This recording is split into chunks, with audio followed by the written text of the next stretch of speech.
नमस्कार साथियों, साहित्य संदूक चैनल में आप सभी का पुनः हार्दिक अभिनंदन है। हम पढ़ रहे हैं श्रीलाल शुक्ल का प्रसिद्ध उपन्यास राग दरबारी। राग दरबारी का दृश्य 5वां था, जिसमें हमने देखा कि वैद्य जी की बैठक शिवपालगंज के शक्ति का प्रमुख केंद्र है। अब वहीं बातचीत चल रही है। कॉलेज झिंगामल इंटर कॉलेज के प्रिंसिपल साहब, क्लर्क वगैरह वहाँ पर उनसे बातचीत करने आए हुए हैं। तभी वहाँ पर एक ड्रिंक सर्व की जाती है जो भांग और उसमें कई सारे ड्राई फ्रूट्स वगैरह डाल के बनती है। तो बस उसको पीते, आपस में बात करते हुए, उसे पीते हुए ये आपस में चल रही है, बातचीत चल रही है। और उनका जो सेवक है उसका नाम है सनीचर, यानी वैद्य जी के सेवक का नाम है सनीचर। सनीचर चौखट के पास बैठा था, मुंह से सीटी जैसी बजाते हुए बोला, जब तक बद्री भैया नहीं आते तभी तक भला है। बद्री वैद्य जी के बड़े लड़के हैं, रुपन छोटे।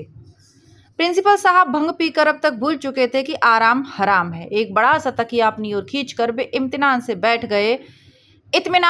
गए और बोले, बात क्या है? सनीचर ने बहुत धीरे से कहा, कोऑपरेटिव यूनियन में गबन हो गया है। बद्री भैया सुनेंगे तो सुपरवाइजर को खा जाएंगे। प्रिंसिपल आतंकित हो गए, उसी तरफ फुसफुसाकर बोले, ऐसी बात है? सनीचर ने सिर झुकाकर कुछ कहना शुरू कर दिया। वार्तालाप की यह वही अखिल भारतीय शैली थी जिसे पारसी थिएटरों ने अमर बना दिया था, जिसके सहारे आदमी एक दूसरे से कुछ कहता और वहीं खड़े हुए तीसरे आदमी को कानो कान खबर नहीं होती। यह बात दूसरी है कि 100 गज दूरी तक फैले हुए दर्शकगण उस बात को अच्छी तरह सुनकर समझ लेते हैं और पूरे जन समुदाय में स्टेज पर खड़े हुए दूसरे आदमी को छोड़कर सभी लोग जान लेते हैं कि आगे क्या होने वाला है। संक्षेप में बात को गुप्त रखने की इस हमारी परंपरागत शैली को अपनाकर सनीचर ने प्रिंसिपल साहब को बताना शुरू किया, पर वैद्य जी कड़क कर बोले, क्या स्त्रियों की भांति फुसफुस कर रहा है? कोऑपरेटिव में गबन हो गया तो कौन सी बड़ी बात हो गई? कौन सी यूनियन है जिसमें ऐसा ना हुआ हो? समझाने के ढंग पर वैद्य जी बोले, हमारी यूनियन में गबन नहीं हुआ था, इस कारण हमें संदेह की दृष्टि से देखते थे। अब तो हम कह सकते हैं कि हम सच्चे आदमी हैं। गबन हुआ है और हमने छिपाया नहीं, जैसा है वैसा हमने बता दिया। सांस खींचकर उन्होंने बात समाप्त की, चलो अच्छा ही हुआ, एक कांटा निकल गया, चिंता मिटी। प्रिंसिपल साहब तकिए के सहारे निश्चल बैठे रहे। आखिर में ऐसी बात बोले जिसे सब जानते हैं, लोग आजकल बड़े बेईमान हो गए हैं। यह बात बड़ी ही गुणकारी और हर भला आदमी इसका प्रयोग मल्टीविटामिन टिक्कियों की तरह दिन में 3-4 बार खाने के बाद कर सकता है। पर क्लर्क को इसमें कुछ व्यक्तिगत आक्षेप जैसा जान पड़ा। उसने जवाब दिया, आदमी आदमी पर है, अपने कॉलेज में तो आज तक ऐसा नहीं हुआ। वैद्य जी ने उसे आत्मीयता की दृष्टि से देखा और मुस्कुराए। कोऑपरेटिव यूनियन वाला गबन बीज गोदाम से गेहूं निकाल कर हुआ था। उसी की ओर इशारा करते हुए बोले, कॉलेज में गबन कैसा हो सकता है? वहां गांव गेहूं का गोदाम नहीं होता। यह मजाक था। प्रिंसिपल साहब हंसे। एक बार हंसी शुरू हुई तो आगे का काम भंग ने संभाल लिया। वे हंसते ही रहे, पर क्लर्क व्यक्तिगत आक्षेप के संदेह से पीड़ित जान पड़ता था। उसने कहा, पर चाचा, कॉलेज में तो भूसे के सैकड़ों गोदाम है, हर एक के दिमाग में भूसा ही भरा है। इस पर और भी हंसी हुई। सनीचर और रंगनाथ भी हंसे। हंसी की लहर चबूतरे तक पहुंची। वहां बैठे हुए 2-4 गुमनाम आदमी भी असंपृक्त भाव से हंसने लगे। क्लर्क ने प्रिंसिपल को आंख से चलने का इशारा दिया। यह हमारी गौरवपूर्ण परंपरा है कि असल बात 2-4 घंटे की बातचीत के बाद अंत में ही निकलती। अतः वैद्य जी ने प्रिंसिपल साहब से पूछा, और कोई विशेष बात? कुछ नहीं, वही खन्ना वाला मामला है। परसों दर्जे में काला चश्मा लगाकर पढ़ा रहे थे, मैंने वही खींच कर रख दिया। लड़कों को बहका रहे थे। मैंने कहा, लो पुत्रवर, तुम्हें हम यहीं घसीट कर फीता बनाए देते हैं। प्रिंसिपल साहब ने अपने ऊपर बड़ा संयम दिखाया था, पर यह बात खत्म करते उनके मुंह से अंत में फिक फिक जैसी कोई चीज निकल ही गई। वैद्य जी ने गंभीरता से कहा, ऐसा न करना चाहिए, विरोधी से भी सम्मानपूर्ण व्यवहार करना चाहिए। देखो ना, प्रत्येक बड़े नेता का एक एक विरोधी है। सभी ने स्वेच्छा से अपना अपना विरोधी पकड़ रखा है। ये जनतंत्र का सिद्धांत है। हमारे नेतागण कितनी शालीनता से विरोधियों को झेल रहे हैं। विरोधीगण अपनी बात बकते रहते हैं और नेतागण चुपचाप अपनी चाल चलते रहते हैं। कोई किसी से प्रभावित नहीं होता। यही आदर्श विरोध है।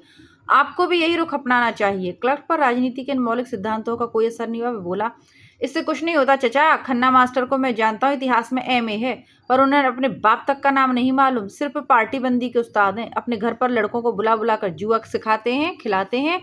उन्हें ठीक करने का सिर्फ एक ही तरीका है, कभी पकड़कर धनादन लगा दिए जाएं।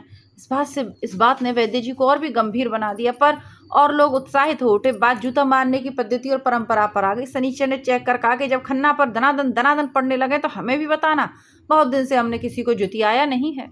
हम भी 2-4 हाथ लगाने चलेंगे। एक आदमी बोला, जूता अगर फटा हो तो 3 दिन तक पानी में भिगोया गया हो तो मारने में अच्छी आवाज़ करता है और लोगों को दूर दूर तक सूचना मिल जाती है कि जूता चल रहा है। दूसरा बोला कि पढ़े लिखे आदमी को जुतियाना हो तो गोरक्षक जूते का प्रयोग करना चाहिए ताकि मार तो पड़ जाए पर ज़्यादा बेइज्जती ना हो। चबूतरे पर बैठे बैठे तीसरे आदमी ने कहा कि जुतियाने का सही तरीका यह है कि गिनकर 100 जूते मारने चलें, 99 तक आते आते पिछली गिनती भूल जाए, फिर 1 से गिनकर फिर नए सिरे से जूता लगाना शुरू कर दें।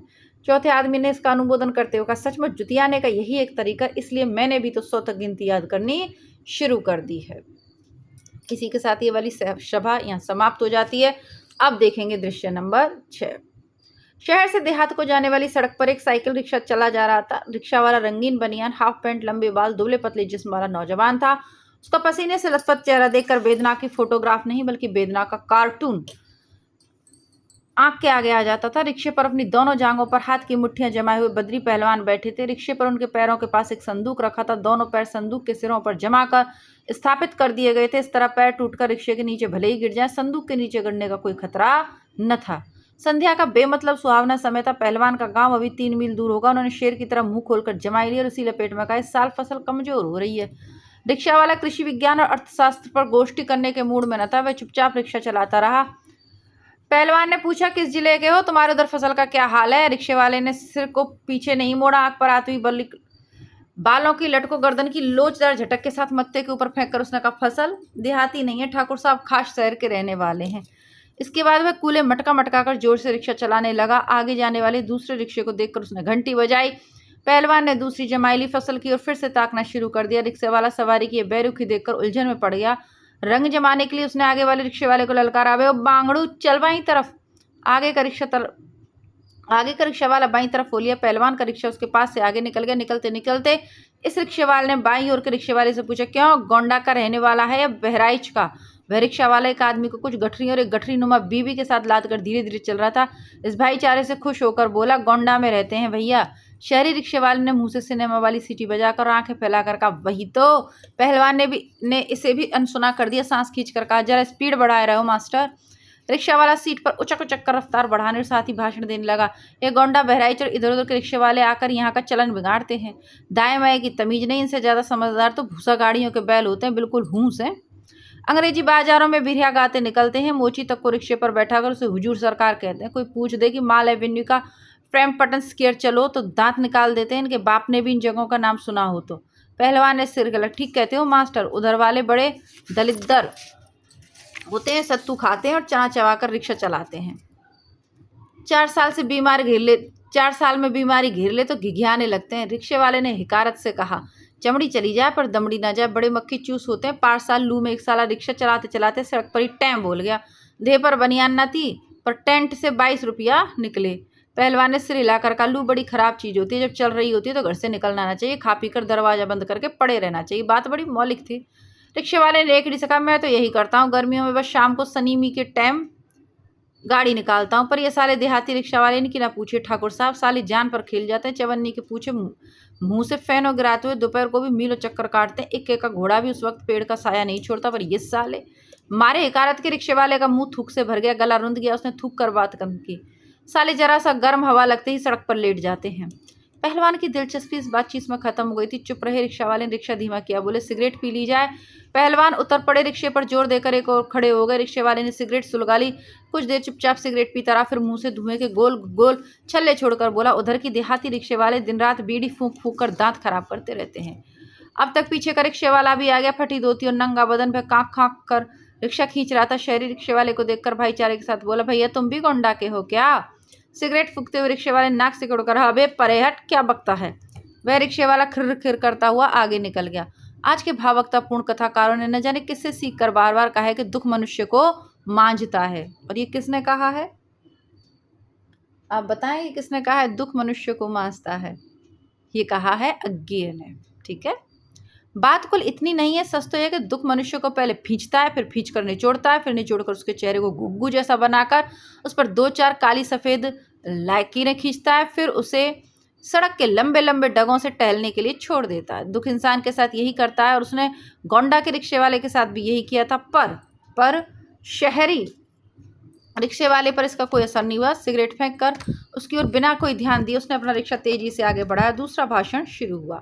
अपना उसूल तो यह ठाकुर साहब की चोखा काम चोखा दाम, आठ आने कहकर सात आने पर तोड़ नहीं करते। जो कह दिया सो कह दिया। एक बार एक साहब मेरी पीठ पर बैठे बैठे घर का हालचाल पूछने लगे। बोले, सरकार ने तुम्हारी हालत खराब कर रखी है, रिक्शे पर रोक नहीं लगाती, कितनी बुरी बात है, आदमी पर आदमी चढ़ता है। मैंने कहा तो मत चढ़ो। वे कहने लगे, मैं इसीलिए चढ़ता हूँ कि लोग अगर रिक्शे का बायकाट कर दें तो रिक्शे वाले भूखे मर जाएंगे। इसके बाद वे फिर रिक्शे वालों के नाम पर रोते रहे, बहुत रोते जाते थे और सरकार को गाली देते जाते थे। कहते जाते थे, तुम यूनियन बनाओ, मोटर रिक्शों की मांग करो, न जाने क्या क्या बकते जाते थे। मगर ठाकुर साहब, हमने भी कहा कि बेटा झाड़े रहो, चाहे चाहे कितना रो, हमारे लिए किराए की अठन्नी में एक पाई कम नहीं करूंगा। पहलवान ने आंखें बंद कर ली, जमाई लेकर बोले, कुछ सिनेमा का गाना वाना गाते हो कि बातें झलाते रहोगे, झलते रहोगे। रिक्शे वाले ने कहा, यहाँ तो ठाकुर साहब दो ही बातें, रोज सिनेमा देखना, फटाफट सिगरेट पीना। गाना भी सुना देता पर इस वक्त गला खराब है, तब फिर क्या, शहर का नाम डुबोए हो।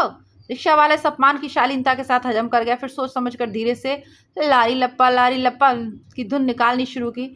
पहलवान ने उधर ध्यान नहीं दिया। उसने सवारी की तबीयत को गिरा देखकर फिर की। हमारे भाई भी रिक्शा चलाते हैं, सिर्फ खास खास मोहल्लों में सवारियां ढोते हैं। एक सुल्तानपुर रिक्शे वाले को उन्होंने दो चार दाव सिखाए तो वह रोने लगा। बोला, जान ले लो पर धर्म न लो, हम इस काम के लिए सवारी न ला देंगे। हमने कहा कि भैया बंद करो, गधे की दुल्की चलाकर घोड़ा ना बनाओ, गधे को दुल्की चलाकर घोड़ा ना बनाओ। शिवपालगंज नजदीक आ रहा था। उन्होंने रिक्शे वाले को सनद जैसी देते हुए कहा, तुम आदमी बहुत ठीक हो, सबका मुंह न लगना चाहिए, तुम्हारा तरीका पक्का है। फिर वे कुछ सोच कर बोले, पर तुम्हारी तंदुरुस्ती कुछ ढीली डाली, कुछ महीने दंड बैठक लगा लो, फिर देखो क्या हाल होता है। तो फिर देखो क्या होता है, उससे क्या होगा। रिक्शे वाले ने कहा, मैं भी पहलवान हो जाऊंगा, पर अब पहलवानी में क्या रखा है। लड़ाई में जब ऊपर से बम गिरता है तो नीचे बड़े बड़े पहलवान ढेर हो जाते हैं। हाथ में तमंचा हो तो पहलवान हुए तो क्या, और ना हुए तो क्या। कुछ रुक कर रिक्शा वाले ने इत्मीनान से कहा, पहलवानी तो अब देहात में ही चलती है ठाकुर साहब, हमारे उधर तो छुरेबाजी का जोर है। इतनी देर बाद बद्री भैया का अचानक अपमान की अनुभूति हुई। हाथ बढ़ाकर उन्होंने रिक्शे वाले की बनियान चुटकी से पकड़कर खींची और कहा, बे घंटे भर से ठाकुर साहब क्या लगा रखा, जानता नहीं मैं बावन हूँ। यह सुनकर रिक्शे वाला पहले तो चौंका, पर बाद में उसने सर्वोदयी भाव ग्रहण कर लिया। कोई बात नहीं पंडित जी, कोई बात नहीं कहकर वह सड़क के किनारे प्रकृति की शोभा निहारने लगा। रामदीन का पूरा नाम बाबू रामदीन भीकम खेड़वी था। भीकम खेड़ा शिवपालगंज से मिला हुआ एक गांव था जो अब यूनानी मिस्र रोमा की तरह जहान से मिट चुका था। यानी वह मिटा नहीं था, सिर्फ शिवपालगंज वाले बेवकूफ़ी के मारे उसे मिटा हुआ समझते थे। भीकम खेड़ा आज भी, यहाँ भी हमारे यहाँ पे भी एक भीकमपुरा है पास में, भीकम खेड़ा आज भी कुछ झोंपड़ियों में, माल विभाग के कागजात में और बाबू रामदीन की पुरानी शायरी में सुरक्षित था। बचपन में बाबू रामदीन भीकम खेड़ा गाँव से निकलकर रेल की पटरी पकड़े हुए शहर तक पहुँचे थे। कलकत्ते में उन्होंने एक व्यापारी की चिट्ठी ले जाने का काम किया, फिर माल ले जाने का। बाद में उन्होंने उनके साझे में कारोबार करना शुरू किया। अंत में वे पूरे कारोबार के मालिक हो गए। कारोबार अफीम का था। कच्ची अफीम पश्चिम से आती थी, उसे कई ढंगों से कलकत्ते में ही बड़े व्यापारियों के यहाँ पहुँचाने की आड़त उनके हाथ में थी।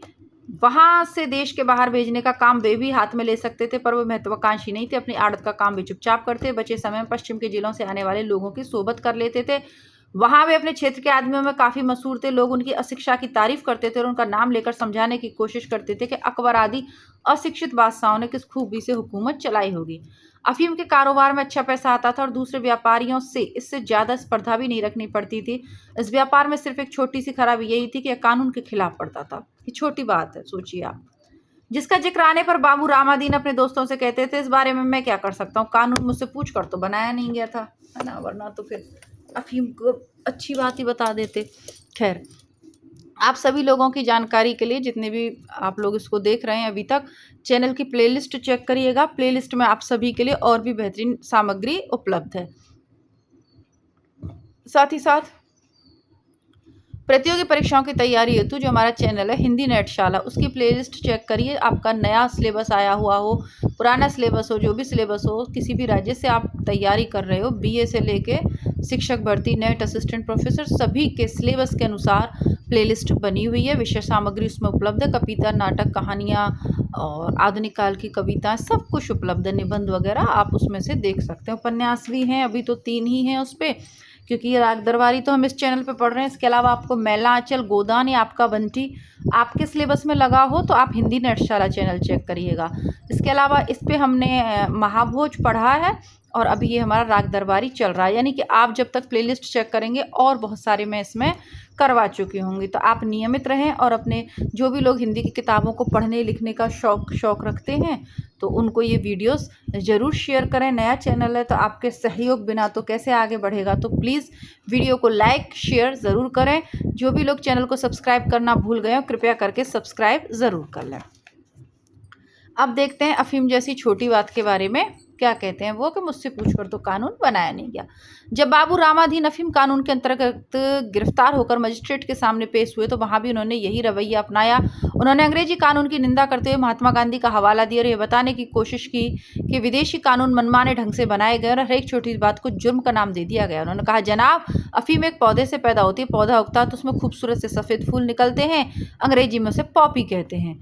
उसी के ऊपर एक दूसरी किस्म होती है जिसमें लाल फूल निकलते हैं, साहब लोग बंगले पर लगाते हैं। उस फूल की एक तीसरी किस्म होती है जिसे डबल पॉपी कहते हैं। हुजूर, ये सब फूल पत्तों की बातें हैं, इससे जुर्म का क्या सरोकार। उसी सफ़ेद फूल वाले पॉपी के पौधे को बाद में ये काली काली चीज़ निकलती है, दवा के काम आती है, इसका कारोबार जुर्म नहीं हो सकता। जिस कानून में यह जुर्म बताया गया वह काला कानून है, वह हमें बर्बाद करने के लिए बनाया गया। इस लेक्चर के बावजूद बाबू रामदीन को 2 साल की सज़ा हो गई, पर सज़ा तो उस ज़माने में हो ही जाती थी। असली चीज़ सजा के पहले इल्जास में दिया जाने वाला लेक्चर था। बाबू रामदीन को मालूम था कि इस तरह के लेक्चर देकर सैकड़ों लोग क्रांतिकारियों से लेकर अहिंसावादियों तक शहीद हो चुके हैं और उन्हें यकीन था कि इस लेक्चर से उन्हें भी शहीद बनने में आसानी होगी। पर सजा भुगत कर आने के बाद उन्हें पता चला कि शहीद होने के लिए उन्हें अफ़ीम का कानून नहीं, नमक कानून तोड़ना चाहिए था। कुछ दिन कलकत्ते में घूम फिर कर उन्होंने देख लिया कि वे बाजार में उखड़ चुके हैं। अफसोस में उन्होंने एक आध शेर कहे और इस बार टिकट लेकर वे अपने गांव वापस लौट आए। आकर वे शिवपालगंज में बस गए। तो ये पूरा परिचय किसका? रामादीन भीकम खेड़वी का। ठीक है, उन्होंने लोगों को इतना तक सच बता दिया कि उनकी आड़त की दुकान बंद हो गई है। इससे आगे बताने की जरूरत ना थी। उन्होंने एक छोटा सा कच्चा पक्का मकान बनवा लिया, कुछ खेत लेकर किसानी शुरू कर दी, गांव के लड़कों को कौड़ी की जगह ताश से जुआ खेलना सिखा दिया, दरवाजे की चारपाई पर पड़े पड़े कलकत्ता प्रवास के किस्से सुनाने में दक्षता प्राप्त कर ली। तभी गांव पंचायतें बनी और कलकत्ते की करामात के सहारे उन्होंने अपने एक चचेरे भाई को सभापति भी बनवा दिया। शुरू में लोगों को पता नहीं था कि सभापति क्या होता है, इसलिए उनके भाई को इस पद के लिए चुनाव तक नहीं लड़ना पड़ा। कुछ दिनों बाद ही लोगों को पता चल गया कि गांव में 2 सभापति हैं, जिनमें बाबू रामादीन गांव सभा की जमीन का पट्टा देने के लिए हैं और उनका चचेरा भाई जरूरत पड़े तो गबन के मुकदमे में जेल जाने के लिए है। बाबू रामदीन के एक जमाने में तक गांव में बड़ा दौरा रहा। उनके मकान के सामने एक छप्पर का बंगला पड़ा था जिसमें गांव के नौजवान जुआ खेलते थे। एक और भंग की ताजी पत्ती घुटती थी। वातावरण बड़ा काव्यपूर्ण था। उन्होंने गांव में पहली बार कैनान, नेस्टर्शियम, लार्क्स पर आदि अंग्रेजी फूल लगाए थे। उनमें लाल रंग के कुछ फूल थे जिनके बारे में कभी कभी कहते थे यह पॉपी है और यह साला डबल पॉपी है। भीकम खेड़वी के नाम से ही प्रकट था कि वे शायर भी होंगे। अब तो वे नहीं रहे, पर कलकत्ता के अच्छे दिनों में वे एक आध बार शायर हो गए थे। उर्दू कवियों की सबसे बड़ी विशेषता उनकी मातृभूमि प्रेम है, इसलिए बम्बई और कलकत्ता में भी वे अपने गांव या कस्बे का नाम अपने नाम के पीछे बांधे रहते थे। उसे खटखटाए नहीं समझते थे। अपने को गोंडवी, सलोनवी और अमरोह भी कहकर वे कलकत्ता बम्बई के कूप मंडुक लोगों को इशारे से समझाते कि सारी दुनिया तुम्हारे शहर में ही सीमित नहीं है, जहाँ बम्बई है वहाँ गोंडा भी है। इस प्रकार से बहुत अच्छी बात है, क्योंकि जन्मभूमि के प्रेम से ही देश प्रेम पैदा होता है। जिसने अपने को बम्बई में संडलवी कहते हुए शर्म नहीं आती, वही कुर्ता पायजामा पहनकर और मुंह में 4 पान और 4 लीटर थूक भरकर न्यूयॉर्क के फुटपाथों पर अपने देश की सभ्यता का झंडा खड़ा कर सकता है। जो कलकत्ता में अपने को 12 बंक भी कहते हुए हिचकता है, वह यकीनन विलायत में अपने को हिंदुस्तानी कहते हुए हिचकेगा। इसी सिद्धांत के अनुसार रामादीन कलकत्ता में अपने दोस्तों के बीच बाबू रामादीन भीकम खेड़वी के नाम से मशहूर हो गए थे। यह सब दानिश टांडवी की सोबत से हुआ था। वे टांडवी की देखा देखी उर्दू कविता में दिलचस्पी लेने लगे और चूंकि कविता में दिलचस्पी लेने की शुरुआत कविता लिखने से होती है, इसलिए दूसरों को देखते देखते उन्होंने एक दिन एक शेर लिख डाला। तब उसे टांडवी साहब ने सुना तो जैसा कि एक शायर को दूसरे शायर के लिए कहना चाहिए, कहा, अच्छा शेर कहा है। रामदीन ने कहा, मैंने तो शेर लिखा है, कहा नहीं है। वे बोले, गलत बात है, शेर लिखा नहीं जाता। पर मैं तो लिख चुका हूँ। नहीं, तुमने शेर कहा है, शेर कहा जाता है, यही मुहावरा है। उन्होंने रामादीन को शेर कहने की कुछ आवश्यक तरकीबें समझाई। उनमें से एक ये थी कि शायरी मुहावरे के हिसाब से होती है, मुहावरा शायरी के हिसाब से नहीं होता। दूसरी बात शायर का उपनाम की थी। टांडवी ने उन्होंने सजाया कि तुम अपना उपनाम ईमान शिवपाल गंजी रखो। पर ईमान से तो उन्हें यह एतराज़ था कि उनको इसका मतलब नहीं मालूम। शिवपाल गंजी इसलिए खारिज हुआ कि उनके असली गांव का नाम भीकम खेड़वी था। उपनाम से ही उन्होंने इसलिए एतराज़ हुआ कि अफीम के कारोबार में उनके कई उपनाम चलते थे, उन्हें कोई नया उपनाम पालने का शौक न था। परिणाम हुआ कि शायरी के क्षेत्र में बाबू रामादीन भीकम खेड़वी बनकर रह गए। कलूटी लड़कियां हर शाम मुझको छिड़ जाती हैं, इस मिसरे से शुरू होने वाली एक कविता उन्होंने अफीम की डिब्बियों पर लिखी थी। पर शायरी की बात सिर्फ दानिश टांडवी की सोबत तक ही रही। जेल जाने पर उनसे आशा की जाती थी कि दूसरे महान साहित्यिकों और कवियों की तरह अपने जेल जीवन पे अपनी कोई महान कलाकृति रचेंगे और बाद में एक लंबी भूमिका के साथ उसे जनता को पेश करेंगे। पर वे 2 साल जेल के खाने की शिकायत और कैदियों के हंसी मजाक करने, वार्डनों की गालियां सुनने और भविष्य के सपने देखने में ही बीत गए। शिवपालगंज में आकर गंजहा लोगों के सामने अपनी विशिष्टता दिखाने के लिए उन्होंने फिर से अपने नाम के साथ भीकम खेड़वी का खटखटा बांधा। बाद में जब बिना किसी कारण सिर्फ गांव की या पूरे भारत की सभ्यता के असर से वे गुटबंदी के शिकार हुए, तो एक आध शेर लिखकर यह साबित किया कि भीकम खेड़वी सिर्फ भूगोल का ही नहीं, कविता का भी शब्द है। कुछ दिन हुए, बद्री पहलवान ने शिवपालगंज से 10 मील आगे एक दूसरे गांव में आटा चक्की की मशीन लगाई थी। आटा चक्की ठाठ से चली और वैद्य जी के विरोधियों ने कहना शुरू कर दिया, उसका संबंध कॉलेज के बजट से। इस जनभावना को रामादीन ने इस अपनी अमर कविता द्वारा प्रकट किया था। क्या करिश्मा है ए रामादीन भीकम खेड़वी, खोलने कॉलेज चले, आटे की चक्की खुल गई। गांव के बाहर बद्री पहलवान का किसी ने रिक्शा रोका। कुछ अंधेरा हो गया था और रोकने वाले का चेहरा दूर से साफ नहीं दिख रहा था। बद्री पहलवान ने कहा, कौन है बे? अबे तबे ना करो पहलवान, मैं रामादीन हूँ, कहता हुआ एक आदमी रिक्शे के पास आकर खड़ा हो गया। रिक्शे वाले ने एकदम से बीच सड़क पर रिक्शा रोक दिया। आदमी दौड़ता ही कुर्ता पहने था, पर धुंधलुके में दूसरे आदमियों के मुकाबले उसे पहचाना हो तो धोती कुर्ते से नहीं, उसके घुटे हुए शरीर से पहचाना जाता। रिक्शे का हैंडल पकड़कर बोला, मेरे घर में डाका पड़ने जा रहा है, सुना है? पहलवान ने रिक्शे वाले की पीठ में एक उंगली कोंचकर उसे आगे बढ़ने का इशारा किया। तो अभी से क्यों टिलाओ लगाए हो? जब डाका पड़ने लगे तब मुझे बुला लेना। रिक्शे वाले ने पैडल पर जोर दिया, पर रामादीन ने उसका हैंडल इस तरह पकड़ रखा था, उस जोर को काट दिया। रिक्शा अपनी जगह रहा। बद्री पहलवान ने भुनभुनाकर में सोच रहा था कि कौन आफत आ गई जो सड़क पर रिक्शा पकड़कर राण की तरह रोने लगे। रामादीन बोला, मैं रो नहीं रहा हूँ, शिकायत कर रहा हूँ। वैद्य जी के घर में तुम ही एक आदमी हो, बाकी तो सब पंसाखा हैं। इसलिए तुमसे कह रहा हूँ, एक चिट्ठी आई है जिसमें डकैतों ने मुझसे 5,000 रुपये मांगा है। कहा है कि अमावस रात को दक्षिण के टीले पर दे आओ। बद्री पहलवान ने अपनी जांग पर हाथ मारकर कहा, मन हो तो दे आओ, ना मन हो तो एक कौड़ी भी देने की जरूरत नहीं, इससे ज्यादा क्या कहें। चलो रिक्शे वाले। ठीक है, इसी के साथ दोनों चले जाते हैं। आगे क्या होता है, किस तरह डकैती पड़ती है, क्या सब कार्यक्रम होता है, देखेंगे कल की कक्षा में। कल के वीडियो में। तब तक के लिए नमस्कार, धन्यवाद, जय हिंद।